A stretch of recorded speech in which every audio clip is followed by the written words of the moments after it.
पृथ्वी ही अब्जावधी वर्षातील निसर्गाच्या कारागिरीची अनोखी देणगी आहे आणि जटिल जीवन असलेला एकमेव ग्रह आहे. कोट्यवधी वर्षापासून येथे प्रत्येक घटना इतक्या बारकाईने आणि तपशिलाने घडली आहेत की आज आपण इथे आहोत हे आपल्यासाठी मोठे भाग्यच आहे. पाणी जे फक्त 2 हायड्रोजन आणि 1 ऑक्सिजनचे अणूंचे साधे मिश्रण आहे आणि जीवनाचे अमृत आहे. आपल्या शरीराचा एकूण 60% भाग पाण्याने बनलेला असतो आणि फक्त 40% हाडे आणि मांसांनी बनलेला असतो. पृथ्वीच्या पृष्ठभागाचा एकूण 75% भाग पाण्याने व्यापलेला आहे. पृथ्वीवरील सर्व पाणी नाहीसे झाले तर काय होईल? पृथ्वीवर पाणी दिसायला लाखो वर्ष लागली, पण आपल्या एका छोट्याशा चुकीमुळे आपण ते कायमचे गमावू शकतो.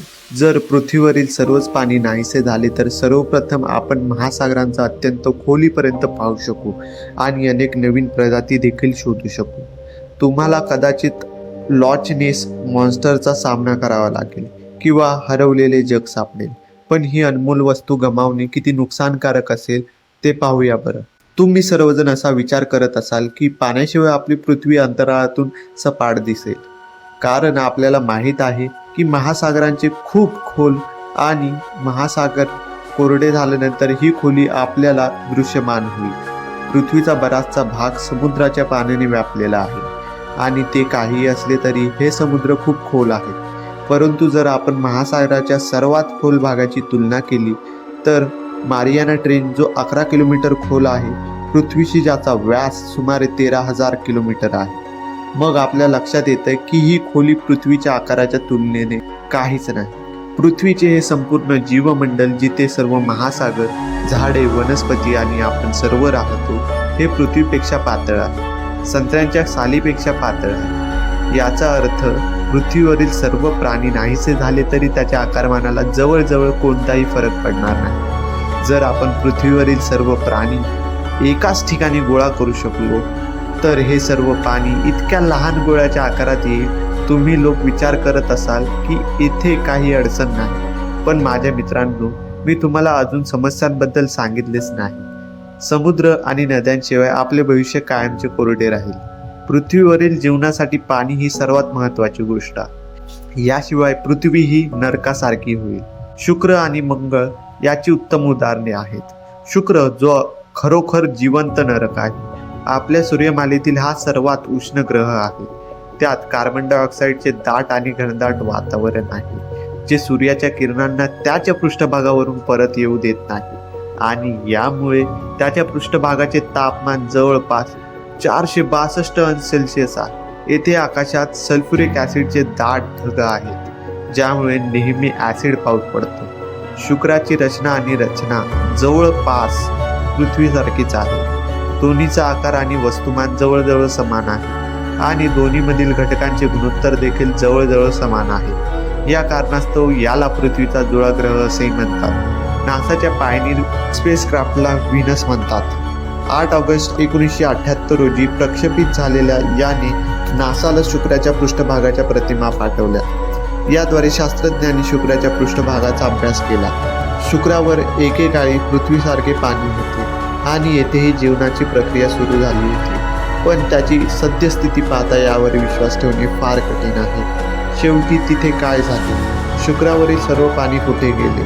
शुक्र आपल्या पृथ्वीपेक्षा सूर्याच्या जवळ आहे, ज्यामुळे त्याला पृथ्वीपेक्षा दुप्पट सौर किरणोत्सव सहन करावा लागतो. त्यामुळे कोट्यवधी वर्षापासून येथे हळूहळू उष्णता वाढत गेली.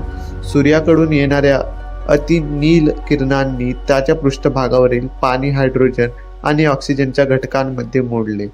त्यानंतर हा हायड्रोजन बाह्य अवकाशात गेला आणि इथे फक्त ऑक्सिजनच उरला होता. हा ऑक्सिजन कार्बनशी मिळून येथे घनदाट कार्बन डायऑक्साईड वातावरण तयार झाले. या वातावरणाने कोट्यवधी वर्षे सूर्याची उष्णता येथे अडकवली आणि आज आपण त्याची स्थिती पाहू शकतो. शास्त्रज्ञ या प्रक्रियेला run away green house effect म्हणतात. हे ऐकून तुम्हाला वाईट वाटेल, पण कटू सत्य आहे. हे आहे की एक दिवस आपल्या पृथ्वीचेही नशीब असेच होणार.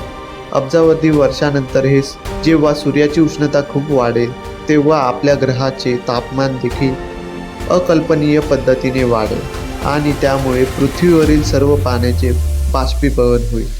जर आपण मानव पृथ्वीचे असेच नुकसान करत राहिलो तर ही अब्ज वर्षाची प्रक्रिया आणखी वेगवान होऊ शकते आणि असे झाले तर अवघ्या काही 100 वर्षात आपली पृथ्वी धोक्यात येईल आणि मग आपली पृथ्वी आणि तिची जुळी बहीण शुक्र दोन्ही एकच होतील. पण मंगळावर काय झाले? तो वांज कसा झाला? मंगळावर नेमके उलटे घडले. मंगळावर नेमके असे काय घडले? लाखो वर्षापूर्वी त्याच्या पृष्ठभागावर समुद्र आणि नद्या होत्या, परंतु आज त्याचे पृष्ठभाग पूर्णपणे लोह ऑक्साईडने झाकलेले आहे, जी लोहातील सामान्य गंज आहे. आज आपण त्याच्या पृष्ठभागावर समुद्र आणि नद्यांचे निर्माण केलेले खड्डे पाहू शकतो, जे केवळ वाहत्या पाण्यामुळे शक्य होते. आणि मंगळाच्या पायथ्याशी बर्फाच्या रूपात अजूनही पाणी गोठलेले आहे.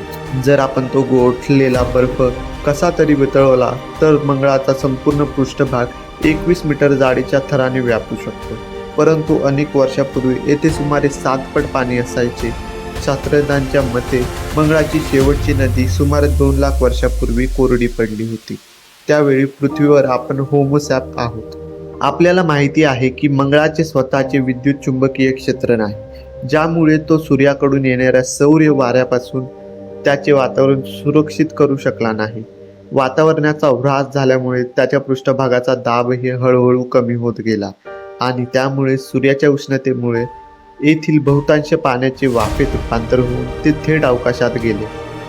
मंगळावरील सर्वच महासागर नाहीसे झाले होते आणि उरलेले पाणी एकतर त्याच्या जमिनीद्वारे शोषले गेले किंवा ते हायड्रोजन किंवा ऑक्सिजनच्या घटकामध्ये मोडले गेले. आणि आपल्या लाल ग्रहाची गुरुत्वाकर्षण शक्ती आपल्या पृथ्वीपेक्षा खूपच कमी असल्याने वातावरणातील प्रकाशवायू बाह्य अवकाशात गेले. शास्त्रज्ञ अजूनही यावर संशोधन करत आहेत आणि त्यातील सर्व पाणी कसे गायब झाले हे शोधण्याचा प्रयत्न करत आहोत. आपली पृथ्वी ही पाण्याविना नापीक आणि निर्जन होईल. पाणी आपल्यासाठी खूप महत्त्वाचे आहे. पाण्याशिवाय येथे झाडे नसतील, डायनासोर, सस्तन प्राणी नाही आणि आपणही नाही. पाणी हे जीवन आहे आणि या पाण्याचा योग्य वापर केला नाही तर जीवनाचा अंत निश्चित आहे. तर आजसाठी एवढे. जर तुम्हाला हा व्हिडिओ आवडला असेल तर लाईक करा आणि खाली दिलेल्या कमेंटमध्ये मला वचन द्या की तुम्हीही पाण्याचा योग्य वापर कराल आणि ते वाया जाऊ देणार नाही. मी पुन्हा भेटेन दुसऱ्या नवीन एपिसोडसह. तोपर्यंत गुड बाय.